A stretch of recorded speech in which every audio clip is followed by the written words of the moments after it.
शिविर के शुभारंभ के लिए माननीय विपिन त्रिपाठी जी को बुलाऊं, मैं आपके बीच में ये निवेदन करना चाहता हूं कि आज आप सब लोग विभिन्न क्षेत्रों से दूर दूर दराज से आए हैं और आपको यह बताने की कोशिश करूंगा कि उत्तराखंड क्रांति दल जिसके जन्मदाता माननीय विपिन त्रिपाठी, काशी सिंह हैरी, माननीय डीडी पंत जी और हमारे पूर्व अध्यक्ष, पूर्व विधायक माननीय जसवंत जी बीज जी यहाँ पर उपस्थित हैं।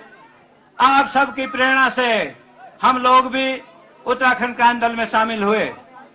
मित्रों, हम कहना चाहते हैं कि आज जब राष्ट्रीय दलों की चकाचौंध है और 25 वर्ष इस उत्तराखंड क्रांति दल ने अपने इस आंदोलन में लगा दिए, आपके किसी गधेरे से लेकर के किसी चोटी तक का कोई गांव नहीं होगा जिसका उत्तराखंड क्रांति दल ने प्रतिनिधित्व न किया हो, वहां पर आंदोलन न किया हो।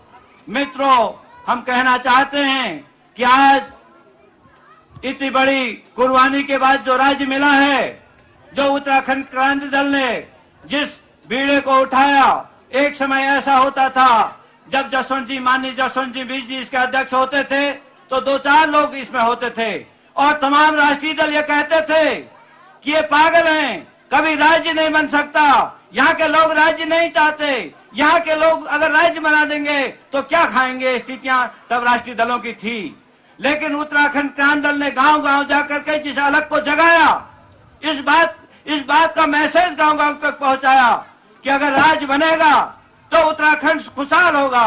अगर हम पहाड़ की जवानी और पहाड़ के पानी को रोक लेंगे तो हम पहाड़ की तस्वीर बदल देंगे। मित्रों, कारवां बढ़ता गया। दिल्ली का वो रैली भी आपके सामने उदाहरण है इस बात की कि लाखों लाख लोगों ने दिल्ली में प्रदर्शन किया और हमारे राष्ट्रीय नेताओं के षड्यंत्र से वो तमाम राष्ट्र जो हमारी उतनी बड़ी रैली थी वो फेल हुई। उसमें तमाम हमारे उत्तराखंड के राष्ट्रीय दलों के नेताओं का षड्यंत्र रहा है। मित्रों, हम कहना चाहते हैं उसके बाद जो चुनाव हुआ, उसके बाद जो जनादेश कांग्रेस को मिला और उससे पहले जो केयर टेकर सरकार भाजपा की रही, उनको एक मौका मिला। जिन्होंने कभी आंदोलन नहीं किया, जिन्होंने कभी राज्य की बात नहीं की, उनको फकौट में फ्री फंड में अगर राज्य मिल गया, सत्ता मिल गई, तो आज जो हालत पूरे राज्य की है, आज जो बद से बदतर हो रही है राज्य की, विकास के नाम पर जो बंदरमाट हो रही है। मित्रों, हम कहना चाहते हैं कि जिन्होंने पीड़ा सही हो उनसे पूछिए कि राज्य का आंदोलन क्या रहा है। जिन्होंने देश की आजादी की लड़ाई लड़ी हो उनसे पूछिए देश की आजादी की कितनी बड़ी कुर्बानी लोगों ने दी है।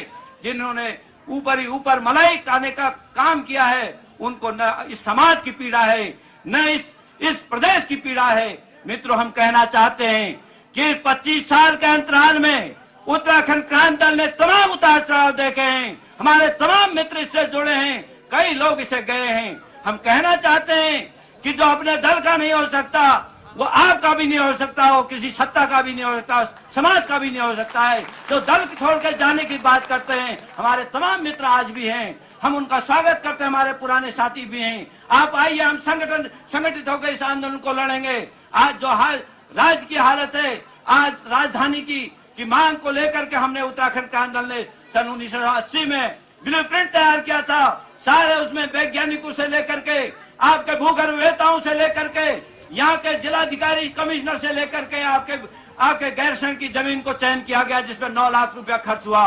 लेकिन आज की जो मौजूदा सरकार है उसमें बैठे हुए विधायकों की जो चमचमाती कारों का जो नशा है और वो जो 5 स्टार होटलों का नशा उनको नजर आ रहा है, उनको आपके पहाड़ के गांव से कोई लेना देना नहीं है, उनको देहरादून के ठाट बाट से लेना देना है। इसलिए मित्रों, हम कहना चाहते हैं कि गैरसैंण राजधानी उत्तराखंड का सबसे प्रथम मुद्दा है। हमने आपके देहरादून में 50,000 से 1 लाख के लगभग रैली की है, वहां पर इतने जन सैलाब को पहुंचा। हमने कहा कि अगर उत्तराखंड की राजधानी बनेगी तो गैरसैंण में बनेगी। हमने शिलान्यास किया 1980 में, आपके 82 में, आपके गैरसैंण में। हम कहना चाहते हैं कि उत्तराखंड क्रांति दल ने तमाम उन मुद्दों को, उन विचारों को दिया है कि गैरसैंण राजधानी कोई खेल नहीं है।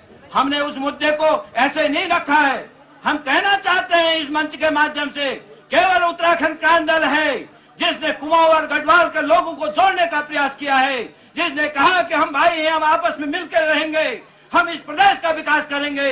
लेकिन दुर्भाग्य यह है कि राष्ट्रीय पार्टियों ने कुमाऊं गढ़वाल के लोगों को बांटने का प्रयास किया, उन्होंने जात बिरादरी के नाम पर बांटने का प्रयास किया। मित्रों, हम कहना चाहते हैं कि हम अपना विकास चाहते हैं तो हमारी राजधानी गैरसैंण बनेगी और उसके लिए पुनः हमको जनमत संग्रह से लेकर के आंदोलन करने की आवश्यकता पड़ेगी। आज की इस गोष्ठी के सम्मानित अध्यक्ष जी, हमारे इस दल के संस्थापक, पूर्व विधायक और हमारे वयोवृद्ध बुजुर्ग सम्मानित जसवंत सिंह बिष्ट जी, हमारे दल में आज ही इस बृहद समारोह में शामिल हुए और पूरे उत्तराखंड की पीड़ा को संजोए हुए मेरे भाई सम्मानित श्री प्रेम बल्लभ बलोदी जी, उनके साथ दिल्ली से आए हुए हमारे कर्नल नौटियाल जी, खीमानंद बलोदी जी, हमारी बहन कल्पना चौहान जी, बहन बहुगुणा जी, कुंवर सिंह राणा जी, नारायण दत्त लखेड़ा जी, गोवर्धन सिंह नेगी जी, भूपाल सिंह जी, विशिष्ट अध्यक्ष उत्तराखंड समाज विनोद केवनी जी, रणजीत सिंह राणा जी, हमारे दल के केंद्रीय उपाध्यक्ष श्री KR सिंह जी एडवोकेट, हमारे महिला संगठन की उत्तराखंड की केंद्रीय अध्यक्षा बहन विजयाधानी जी, हमारे केंद्रीय मंत्री भाई नरेंद्र पाठक जी, हमारे नैनीताल जनपद की जिलाध्यक्ष महिला श्रीमती दीपा भंडारी जी, हमारी अल्मोड़ा जनपद की महिला अध्यक्ष बहन रावत जी, हमारे केंद्रीय युवा उत्तराखंड क्रांति दल के केंद्रीय अध्यक्ष जगदीश बुधानी जी, हमारे जिला पंचायत सदस्य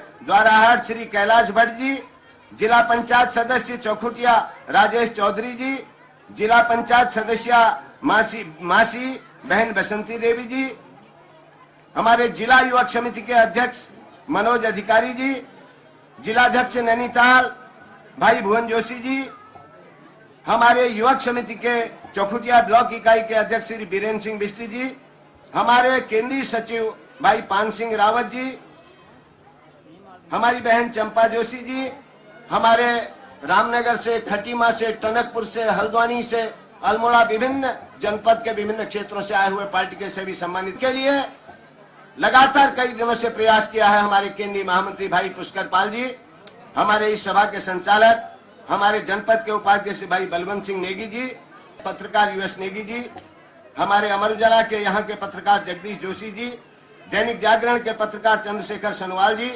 हमारे लिए ये बड़े सौभाग्य की बात है कि पहला चिंतन शिविर है राज्य बनने के 2 वर्ष बाद, और इस चिंतन शिविर की शुरुआत मां सरस्वती की वंदना के साथ साथ जिन लोकगीतों से हुई, वो लोकगीत भी आपके सामने इस चिंतन शिविर की सार्थकता को प्रदर्शित करते हैं।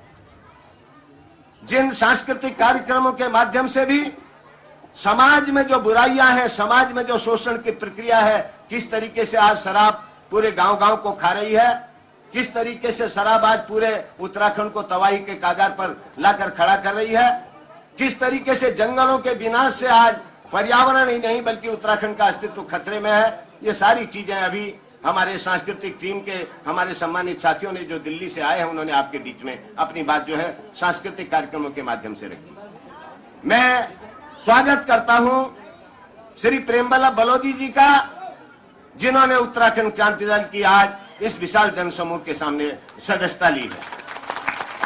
मैं स्वागत करता हूं उनके साथ आए हुए उन तमाम मित्रों का, जिन्होंने देर से ही सही इस बात को स्वीकार किया है कि अगर उत्तराखंड का भविष्य बनना है तो उत्तराखंड की जनता ही बना सकती है उत्तराखंड को।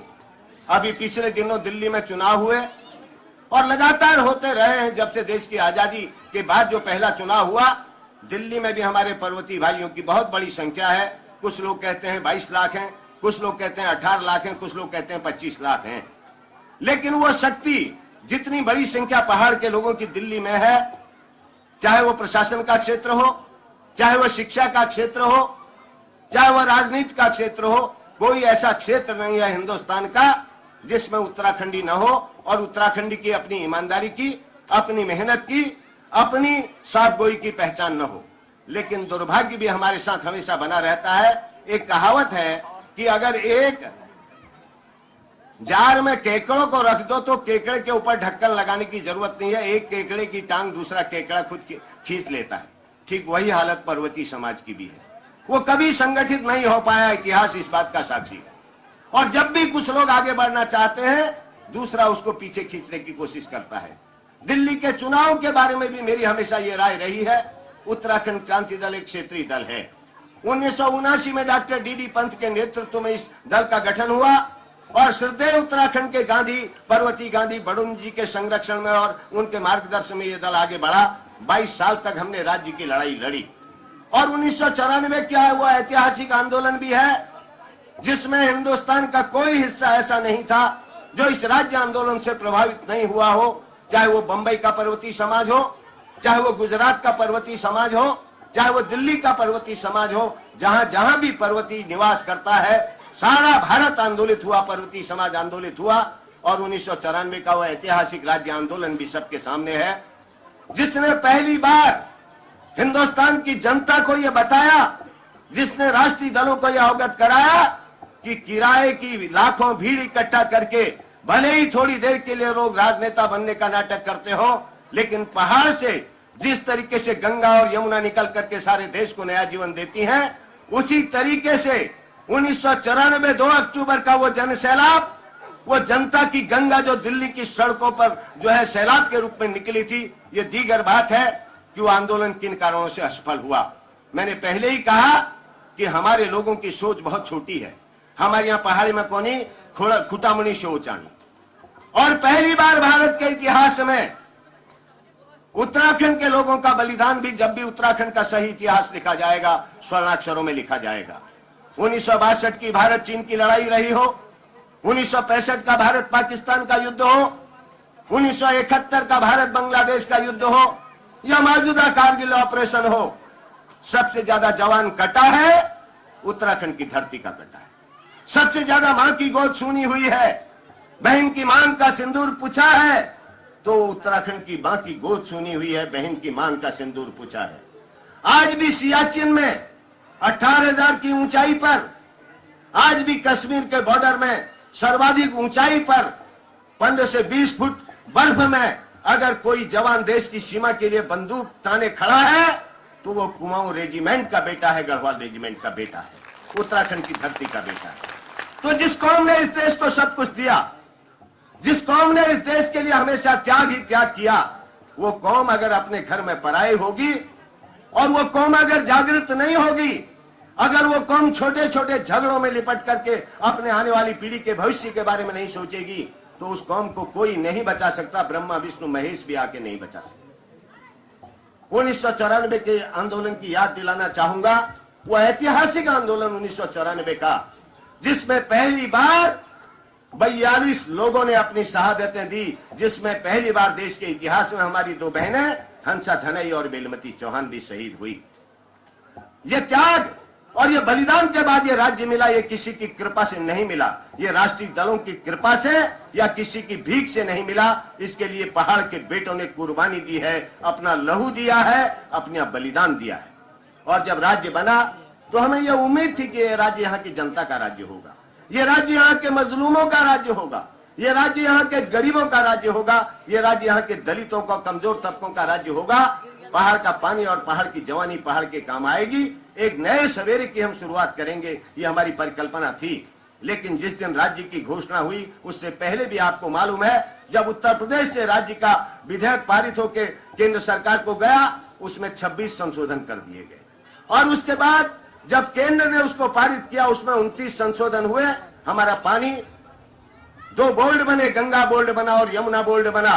गंगा बोल्ड में 3 स्टेटें हैं और यमुना बोल्ड में 6 स्टेटें हैं। उनकी राय के बगैर आप अपने गंगा के जल का उपयोग नहीं कर सकते। यमुना के जल का उपयोग नहीं कर सकते। आज भी अपने जमीन का कानून बनाने का अधिकार हमको नहीं है। वो सारे संशोधन किए गए। ये पहला राज्य है जिसके साथ ये अन्याय किया गया कि वो अपना कानून नहीं बना सकता। तराई के रिफ्यूजियों को खुश करने के लिए, जो रिफ्यूजी 1947 में जब देश का बंटवारा हुआ, हिंदुस्तान में किसी ने रिफ्यूजियों को जगह नहीं दी। उत्तराखंड के लोग थे जिन्होंने पूर्वी पाकिस्तान से आने वाले और पश्चिमी पाकिस्तान से आने वाले लोगों को उत्तराखंड की तराई में जगह दी। कहा तुम्हारी रगों में भी हमारा ही खून बहता है, आओ तराई में बसो। वो भिखारी की तरह आए, सब कुछ लुटा के आए, और जब उत्तराखंड में आए, लाखों के करोड़ों के मालिक बने, बड़े बड़े फार्मों के मालिक बने, तो उन्होंने कहा कि हमारी संस्कृति पहाड़ियों से नहीं मिलती, हम तो तलवार चला देंगे। उनके हितों की सुरक्षा के लिए दिल्ली की सत्ता में बैठे लोगों ने राज्य के तमाम हितों के साथ कुठाराघात किया। और आज स्थिति यह है कि जब राज्य बना है, 2 साल हो गए हैं, 1.5 साल एक केयरटेकर सरकार रही और 2 साल ये हमारे कांग्रेस की चुनी हुई सरकार पंडित नरेंद्र तिवारी की सरकार सत्ता में है। और इन 2 सालों में सारे उत्तराखंड की जनता का मोह भंग हो गया। एक भी उद्योग, हमारी आज तक कोई कृषि नीति नहीं है, हमारी शिक्षा नीति नहीं है, हमारी रोजगार नीति नहीं है, हमारी उद्योग नीति नहीं है, हमारी पर्यटन नीति नहीं है। जब नीतियां नहीं है तो आपने कितने खड़ंजे बनाए, कितने रोडों का शिलान्यास किया, ये मायने नहीं रखता। किसी भी सरकार की पहचान उसकी नीतियों से होती है।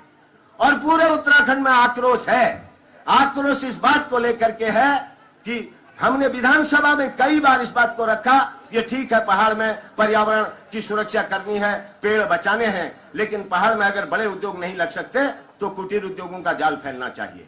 पहाड़ के लोगों को रोजगार मिलना चाहिए। आज रोजगार की स्थिति बहुत खराब है। जो पर्यटन है उसको विकसित किया जाना चाहिए। यहाँ पर बद्रीनाथ है, केदारनाथ है, गंगोत्री, यमुनोत्री, आपका जो है बागेश्वर, जागेश्वर जैसे तीर्थ धाम है। यहाँ पर धार्मिक पर्यटन विकसित हो सकता है, यहाँ पर आध्यात्मिक पर्यटन विकसित हो सकता है, यहाँ पर नैसर्गिक पर्यटन विकसित हो सकता है। लेकिन सरकार, जब उसकी कोई इच्छा शक्ति हो, जब सरकारों को इस बात की पीड़ा हो, दर्द हो कि वास्तव में इस कौम के लिए, इस समाज के लिए हमें कुछ करना चाहिए। फर्क इतना ही हुआ, उत्तर प्रदेश का एक छोटा टुकड़ा अलग हो गया, आज पहाड़ का आदमी अपने घर में पराया है। ये स्थितियां हैं। इसलिए आज इस गोष्ठी की सार्थकता है।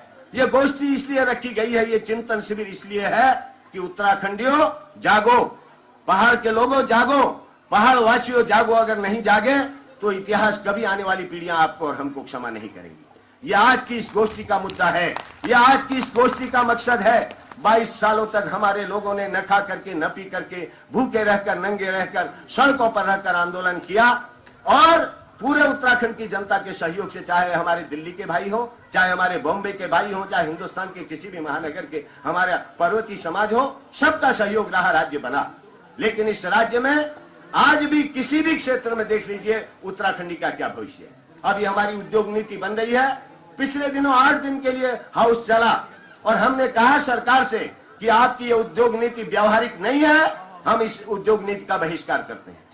पंतनगर में 1700 एकड़ जमीन चयनित की जा रही है, सितारगंज में की जा रही है, आपके जो है आईडीपीएल ऋषिकेश में और बीएचईएल में जमीन छांटी जा रही है। कहा यह जा रहा है कि बाहर के उद्योगपति आए, उद्योग लगाएं। हमने कहा यह परंपरा आपकी पहले से रही। दिल्ली का उद्योगपति आए, बॉम्बे का उद्योगपति आए, मल्टीनेशनल आए, वो उद्योग लगाए, सब्सिडी खा के चला जाए, या उद्योग खड़ा रहेगा तो मजदूर भी बलिया से आएगा, मजदूर भी गोंडा से आएगा, मजदूर भी बस्ती से आएगा, फैक्ट्री मालिक भी बाहर से आएगा और सारी पूंजी हमारी खाएगा। हमने इस बात को कहा कि हमारे लोगों के लिए आरक्षित उद्योग नीति में स्थान रहने चाहिए। आया अगर 100 उद्योग लगते हैं तो कम से कम 70 उद्योग उत्तराखंडियों को मिलने चाहिए, चाहे वो जॉइंट सेक्टर में लगाए, चाहे वो व्यक्तिगत सेक्टर में लगाए, चाहे वो किसी भी सेक्टर में लगाए। और खास तौर से जो हमारा प्रवासी पर्वतीय है, जो पूंजी लगा सकता है, उसके लिए आरक्षण की व्यवस्था होनी चाहिए। ये बात मैंने हाउस में कही है, अभी इससे पहले जो सत्र हुआ था, और अभी जो होगा उसमें भी कहेंगे। हम उस उद्योग नीति को स्वीकार नहीं करेंगे।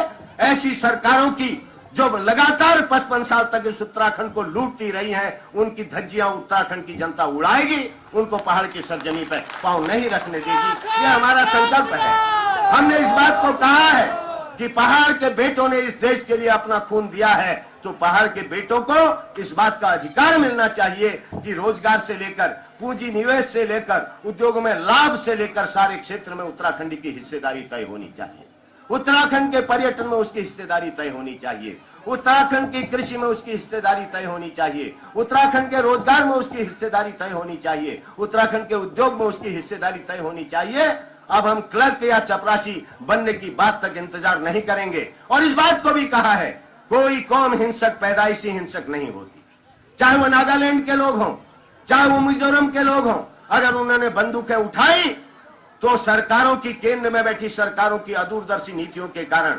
और पहाड़ का बेटा जब देश की सीमाओं की रक्षा के लिए अपना खून दे सकता है तो इन सरकारों के खिलाफ भी बंदूक उठा सकता है, इकट्ठा हो सकता है। ये बात हमने कही है और हम आज भी कहना चाहते हैं। इस गोष्ठी का मकसद है, चुनाव आ रहे हैं, बहुत जल्दी चुनाव होंगे, लोकसभा के चुनाव होंगे। लोगों ने लुभाना शुरू कर दिया, नाटक करने शुरू कर दिए, तहसीलों की घोषणाएं, विकास की घोषणाएं। ये पिछले 55 साल से हुआ है। ये दोनों राष्ट्रीय पार्टियां, चाहे वो कांग्रेस हो, चाहे वो भारतीय जनता पार्टी हो, पहाड़ और पहाड़ियों की नंबर 1 की दुश्मन है और हमेशा रहेंगी। ये बात मैं कहना चाहता हूं। अगर आप चाहते हैं कि इन राष्ट्रीय पार्टियों को इस उत्तराखंड की सरजमी से नेस्तनाबूद किया जाए तो आपको क्षेत्रीय ताकत बनानी पड़ेगी। एक बार जब आसाम में क्षेत्रीय पार्टी आ सकती है, नागालैंड में आ सकती है, मिजोरम में आ सकती है, महाराष्ट्र में आ सकती है, तमिलनाडु में आ सकती है, उड़ीसा में आ सकती है, चंद्रबाबू नायडू की सरकार वहां विकास की नई धारा बहा सकती है, तो क्या कारण है कि उत्तराखंड में एक क्षेत्रीय राजनीतिक दल सत्ता में क्यों नहीं आ सकता? यह भी आज की बहस का मुद्दा होना चाहिए। हमेशा लोगों ने बहुत छोटा सोच क्या हुआ? मैं बस कहना चाहता हूं, मैंने दिल्ली की राजनीति को देखा है, मैं ज्यादा बहुत नहीं जाता। और जो नेता है उन्होंने लोगों को, अपने चारणों को इकट्ठा किया, रामलीला मंचों से अपनी आरतियां करवाई, अपनी स्तुतियां करवाई, और यही सिलसिला चलते चलते जितने भी राष्ट्रीय नेता हुए इस पहाड़ की धरती से, वो इतने बौने राष्ट्रीय नेता हुए। वो दिल्ली के तख्ते ताउस पर विराजमान भले ही रहे हों, लेकिन कभी उनको पहाड़ की धरती ने एक छत्र अपना नेता नहीं माना। वो कितने ही बड़े केंद्र में बैठे हुए नेता, चाहे कांग्रेस के रहे हो, चाहे भाजपा के रहे हो, क्योंकि उनका कोई दर्द इस उत्तराखंड के प्रति नहीं रहा, उनकी कोई पीड़ा इस उत्तराखंड से नहीं रही, उनकी कोई इस पहाड़ के आम आदमी के हित के प्रति कभी चिंता नहीं रही। उनको दिल्ली की कुर्सी ज्यादा प्यारी रही। और इसीलिए जब भी राज्य आंदोलन हुआ, उन तथाकथित राष्ट्रीय नेताओं ने हमेशा राज्य आंदोलन का विरोध किया। ये तो अलग बात है कि जनता का बलिदान था, जनता का त्याग था, उन शहीदों का बलिदान था, हमें राज्य मिला। अन्यथा ये राष्ट्रीय नेता चाहते तो कभी ये उत्तराखंड राज्य नहीं बनता। हमारे पास माइक्रो हाइडल परियोजनाओं को अगर हम सही रूप से कार्यान्वित कर सकें तो आज उत्तराखंड सिर्फ लघु पन बिजली योजनाओं के माध्यम से ही पूरा राज्य आत्मनिर्भर बन सकता है। हमारे पास सारे खनिज हैं, हमारे पास कृषि का इतना विशाल उत्पादन है। आज भी पूरे उत्तराखंड को खिलाने के बाद 10 लाख टन से ज्यादा नेशनल पूल में जाता है। उसके अलावा ऐसा पर्यटन का क्षेत्र पूरे हिंदुस्तान में कहीं नहीं है जहां धार्मिक पर्यटन है, जहां आध्यात्मिक पर्यटन है, जहां नैसर्गिक पर्यटन है। उसके अलावा हर क्षेत्र में उत्तराखंड अपने में सक्षम है। लेकिन दुर्भाग्य है कि जो सत्ता में बैठे लोग हैं, या जो सत्ता में बैठे रहे, या जो कल के दिन फिर लोगों को शब्दबाग दिखाकर दिल्ली के तख्ते ताउस पर बैठना चाहते हैं, वो नहीं चाहते कि वास्तव में उत्तराखंड का आम आदमी, यहाँ के फटेहाल, यहाँ के गरीब, यहाँ से सबसे कमजोर और यहाँ के दलित के घर का भी चिराग जले, उसका बेटा भी स्वाभिमान के साथ खड़ा हो। उत्तराखंडी को भी लगे कि ये राज्य मेरे लिए बना, मेरे बच्चों के लिए बना, आने वाली पीढ़ी के लिए बना। ये उनका सोच नहीं है। इसलिए इस गोष्ठी का महत्व इसलिए भी बढ़ जाता है। जो भी वक्ता यहाँ पर अपनी बात रखेंगे, बीच बीच में सांस्कृतिक कार्यक्रमों के माध्यम से भी इस गोष्ठी की सार्थकता से आपको अवगत कराया जाएगा। और भिक्षाशरण तो हमारा केंद्र रहा है। उत्तराखंड राज्य आंदोलन में सबसे पहले विधायक के रूप में 1980 में आपकी इस महान जनता ने माननीय जसवंत सिंह बिष्ट जी को जिता करके उत्तर प्रदेश की विधानसभा में भेजा था। इसलिए भी उत्तराखंड के इस केंद्र बिंदु भिक्षाशरण तहसील, यहाँ शालदे सर्ट, यहाँ की जनता का दायित्व है कि जो कार्य आपने सबसे पहले किया, आज फिर आपके नेतृत्व की आवश्यकता है, आपके सहयोग की आवश्यकता है, आपके मार्गदर्शन की आवश्यकता है, ताकि आने वाले समय में फिर एक बार इस धरती के लालों के नेतृत्व में उत्तराखंड की लड़ाई को वास्तव में यहाँ के शहीदों के सपनों के राज्य के रूप में परिवर्तित किया जाए। ये आज हमारा सपना है, ये हमारी पीड़ा है। माननीय काशी सिंह ऐरी जी को भी आना था, किन्हीं कारणों से नहीं आ पाए हैं, सब लोग व्यस्त हैं। लेकिन पूरी केंद्रीय कार्यकारिणी की सहमति से, पूरी केंद्रीय कार्यकारिणी की राय से ये जो गोष्ठी है इसका निर्णय लिया गया। और इसमें जो हमारे सबसे बड़ी बात है, हमारे भाई प्रेम बल्लभ बलोदी जी आए हैं, उनके साथ दिल्ली के हमारे तमाम साथी आए हैं। मैं फिर एक बार आप सब मित्रों का स्वागत करते हुए इस आशा और विश्वास के साथ कि एक समय आएगा जब पहाड़ का बेटा हिंदुस्तान के कोने कोने में एक मंच पर संगठित होगा। एक बार क्षेत्रीय संगठन को आगे लाइए, एक बार क्षेत्रीय संगठन की सरकार उत्तराखंड में बने, भारत की संसद में क्षेत्रीय संगठन का प्रतिनिधित्व हो, उसके बाद उसका परीक्षा की घड़ी आएगी, फिर आने वाले उसके 5 साल बाद निर्णय करने का अधिकार आपको होगा। लेकिन एक मौका यहाँ की जनता को दीजिए जो अपने हाथों से इस राज्य को सजा सके, संवार सके और इसको जनता के और शहीदों के सपनों का राज्य बना सके।